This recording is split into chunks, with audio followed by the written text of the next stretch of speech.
Hello दोस्तों, अगर आपने एसजीबी बाय किया है तो सर्टिफिकेट आपको कैसे मिलेगा, कहाँ पे आपको डाउनलोड करना है और अगर किसी वजह से आपका सर्टिफिकेट नहीं आता तो आपको कहाँ पे शिकायत करनी पड़ेगी, आज इस बारे में पूरी डिटेल में जानेंगे। और आज ये भी जानेंगे कि अगर आपकी टैक्स लायबिलिटी, अगर आप एसजीबी ले लेते हैं तो टैक्स लायबिलिटी क्या होंगी। तो आशीष जी, सबसे पहले जैसे हम हमेशा वीडियो शुरू करते हैं, आप मुझे गोल्ड का प्राइस बताएं और हम फिर फर्दर डिस्कस करते हैं। बिल्कुल, गोल्ड का प्राइस आपके सामने है विनय जी। 24 और 22 कैरेट का सभी इंपॉर्टेंट सिटीज को इंक्लूड किया है। अगर आप हमारा वीडियो पहली बार देख रहे हैं तो बताना चाहेंगे कि फ्री ऑफ कॉस्ट सर्विस रहती है। जिस दिन आप सोना खरीदने जाते हैं तो उस दिन कमेंट सेक्शन में अपने सिटी का नाम लिखेंगे तो हमारी टीम आपको 24 और 22 कैरेट का रेट बता देती है। हमारे बताए गए रेट में जीएसटी और मेकिंग चार्जेस इंक्लूड नहीं रहते हैं। तो अब मेरे को सबसे पहले तो आप ये बताएं कि मैंने एसजीपी बाय कर ली, तो अब मुझे ये कैसे पता लगेगा कि जैसे सोवेरियन गोल्ड बॉन्ड मैंने जो जिस सीरीज का बाय किया है वो मेरे को कौन सी डेट को मुझे सर्टिफिकेट मिलेगा। एसजीबी से रिलेटेड आरबीआई नोटिफाई करती रहती है सारी डिटेल। इनफैक्ट डिटेल में एफएक्यू भी है उनकी वेबसाइट पे। लिंक आपके सामने है। इनफैक्ट कमेंट सेक्शन में भी हम उसको पिन करके रखेंगे, आप वहां जाके लिंक पे देख सकते हैं सारे rules regulation, frequently asked questions. पर हम काफी चीजों को आज डिस्कस भी करेंगे, तो वीडियो काफी अच्छा रहने वाला है।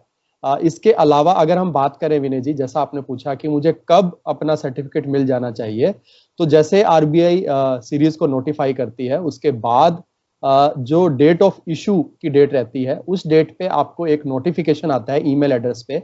अगर आपने ऑनलाइन अप्लाई किया है, डीमेट के थ्रू अप्लाई किया है, या आप अगर ऑफलाइन भी अप्लाई करते हैं, जो भी अपना ईमेल एड्रेस देते हैं उस ईमेल एड्रेस पे आपको डेट ऑफ इशू जो भी आपको, जैसे अगर हम बात करें मई 17 से 21 को जो सीरीज आ रही है, अगर उसकी डेट ऑफ इशू 25 है तो 25 मई को आपके इनबॉक्स में रिसिप्ट की एक ईमेल आएगी जिसमें बताया जाएगा कि हाँ आपकी एप्लीकेशन एक्सेप्ट कर ली गई है।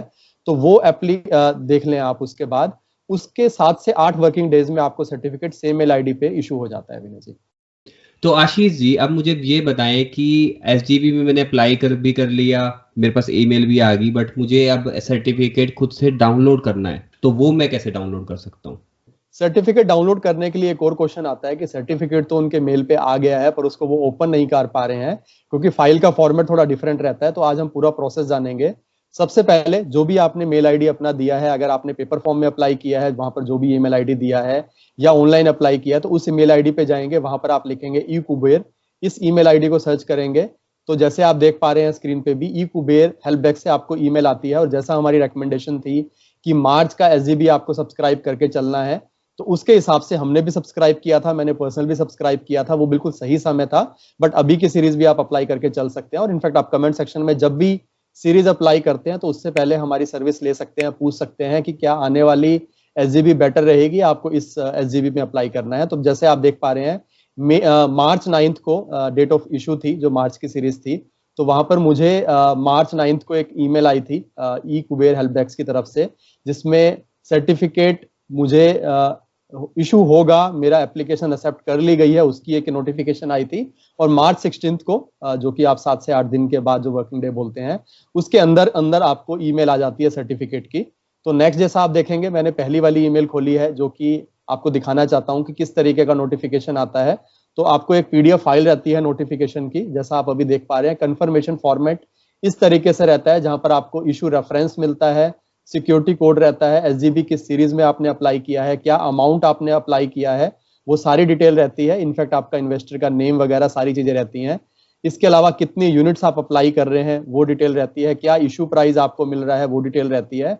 तो सारी इंफॉर्मेशन आपके पास उस कंफर्मेशन रिसिप्ट पे रहती है। आप उसको जांच लें, पकड़ लें कि जितना पैसा आपने दिया है उसी पैसे के हिसाब से आपको सर्टिफिकेट इशू होगा कंफर्मेशन रिसिप्ट के अनुसार। अगर उसमें कोई प्रॉब्लम है तो अभी हम जानेंगे कि कहां पर आपको मेल करना है, और कहां पर अगर आपको सर्टिफिकेट नहीं आ रहा है तो उस केस में कहां पर आपको ग्रीवेंसेस फाइल करनी है।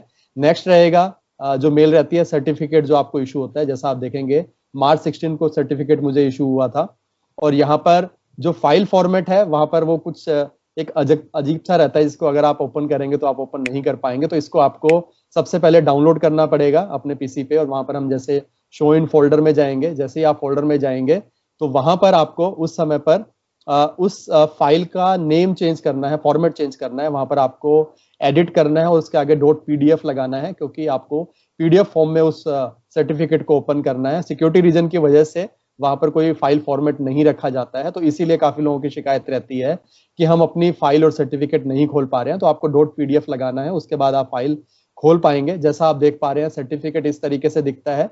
सिक्योरिटी रीजन से यहाँ पर भी हमने कुछ पर्सनल डिटेल मैंने छुपा दी है। सर्टिफिकेट नंबर आपको इशू होता है पूरा का पूरा, कि क्या आपका सर्टिफिकेट, यही आपका एक रेफरेंस नंबर रहेगा फ्यूचर में। अगर आपको अपना नॉमिनी चेंज करना है, अगर आपकी डेथ हो जाती है तो उसके इसमें क्लेम लेना है।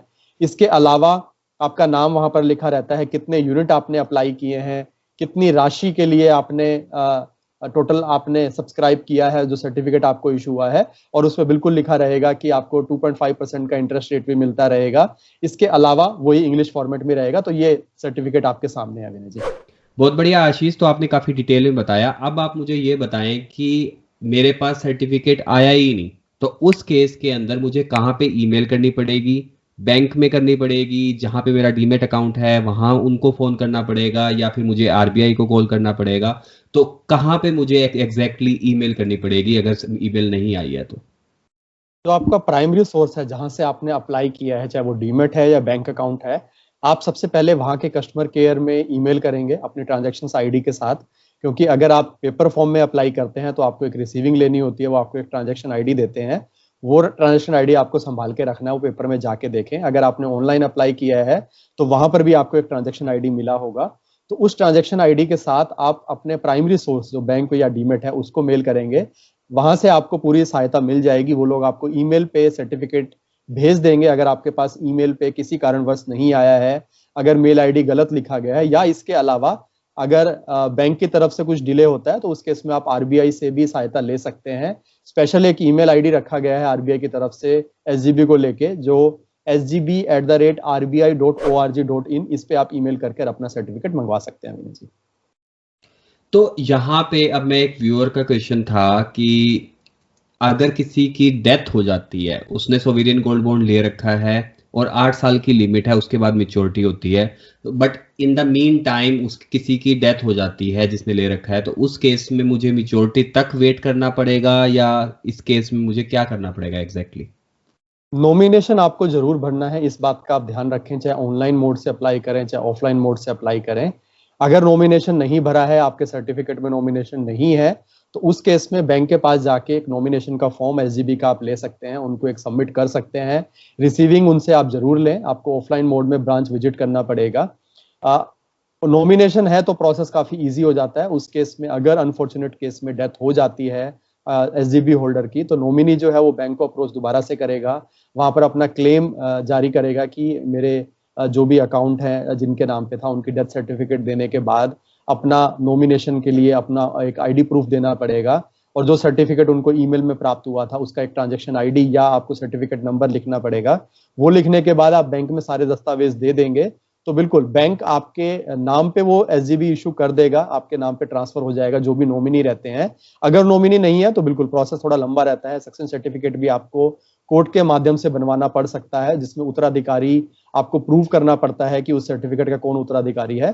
तो उस केस में बिल्कुल वो प्रोसेस लगा के, जो जैसे बाकी फाइनेंशियल इंस्ट्रूमेंट के लिए नॉमिनेशन क्लेम का प्रोसेस होता है, वही प्रोसेस एसजीबी का रहता है। और बिल्कुल नॉमिनेशन के होने के बाद एसजीबी नॉमिनी को ट्रांसफर हो जाता है, और 8 साल के बाद उनको जो भी टाइम पीरियड बच गया है उस पूरा होने के बाद वो पैसा उनके अकाउंट में, नॉमिनी के अकाउंट में ट्रांसफर हो जाता है।